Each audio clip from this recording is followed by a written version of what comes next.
የእግዚአብሔር ቃል ወደ አማቴ ልጅ ወደ ዮናስ እንዲህ ሲል መጣ።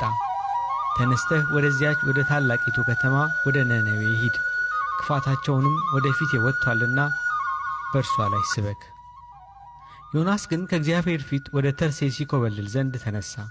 ወደ ኢዮጴም ወረደ። ወደ ተርሴስም የሚተላለፍ መርከብ አገኘ። ከእግዚአብሔር ፊት ኮብልሎ ከእነርሱ ጋር ወደ ተርሴስ ይሄድ ዘንድ ዋጋ ሰጥቶ ወደ እርሷ ገባ። ትንቢተ ዮናስ ምዕራፍ 1 ከቁጥር 1 እስከ 3።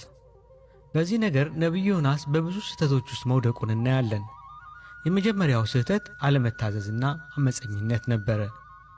ነቢዩ ዮናስ በዚህ ነገር ውስጥ እንደ አንድ ነቢይ ሰዎችን ለእግዚአብሔር መታዘዝ ከመጥራት ይልቅ ራሱ ለእግዚአብሔር መታዘዝ አቃተው። ቀጣዩ ዮናስ ከእግዚአብሔር ዘንድ መኮብለል ነው። ይህም እንደ ሞኝነትና እምነት ማጣት ያሉትን ኃጢአቶች በውስጡም ይዞ ነበር። ይህ የሚኮበልለው ነቢይ ሁሉም ቦታ ከሞላው አምላክ ፊት ኮብልሎ የት ሊገባ ነው? የሚገርም ነቢይ! እናንተስ እግዚአብሔርን በምትሸሹበት ጊዜ ሁሉ እንደሚገኝ ታውቃላችሁ። እርሱ በምትቀዝቡት ጀልባና መርከብ ውስጥ አለ፣ መርከቧን በሚሸክበው ውሃ ውስጥም አለ። ስለዚህ ከእግዚአብሔር ለመሸሽ ልትደበቅበት የምትመኘው ስፍራ አለ? ነቢዩ ዳዊት በእርግጥ እንዲህ ሲል ስለ አምላኩ ተናግሮ ነበር። ከመንፈስህ ወዴት ሄዳለሁ? ከፊትህስ ወዴት እሸሻለሁ? ወደ ሰማይ ብወጣ አንተ በዚያ ነህ፣ ወደ ሲኦል ብወርድ እዚያ አለህ። እንደ ንስር የንጋት ክንፍ ብወስድ፣ እስከ ባሕር መጨረሻም ብበር፣ በዚያ እጅህ ትመራኛለች፣ ቀኝህም ትይዘኛለች።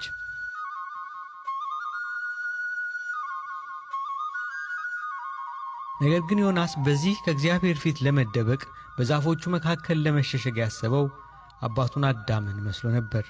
ኃጢአት ምን ያህል የሰውን ብርሃን ለማጥፋት በቀላሉ መረዳት የሚችሉ ነገሮችን እንኳን እንዳናስብ የሚያደርገን መሆኑን ያሳየናል።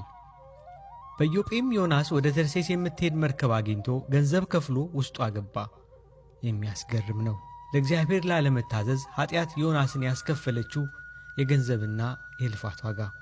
የእግዚአብሔርን ጸጋና በረከትን ግን በነፃ እናገኘዋለን፣ ያውም ከሙሉ ክብርና ሞገስ ጋር። ገንዘብን በማውጣትና በልፋት ራስን ለመጉዳት መኳተን ግን የሚደንቅ ነው። ምናልባት ዮናስ አለመታዘዝን ባሰበበት በዚያ ሰዓትና መርከበኞቹን ለጉዞ በጠየቀበት ሰዓት ገንዘብ ባይኖረው ኖሮ በረከት ይሆንለት ነበር። ምክንያቱም ዮናስ ለመርከቡ ጉዞ ገንዘብ በከፈለበት በዚያች ጊዜ እጥፍ ኪሳራ አጋጥሞታልና።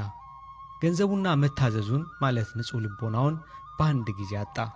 ይህ ስለ ዮናስ መኮብለልና ለመታዘዝ አጭር ግንዛቤ ሲሆን የእግዚአብሔር ሐሳብ በዚያ ነገር ላይ ምን ነበር?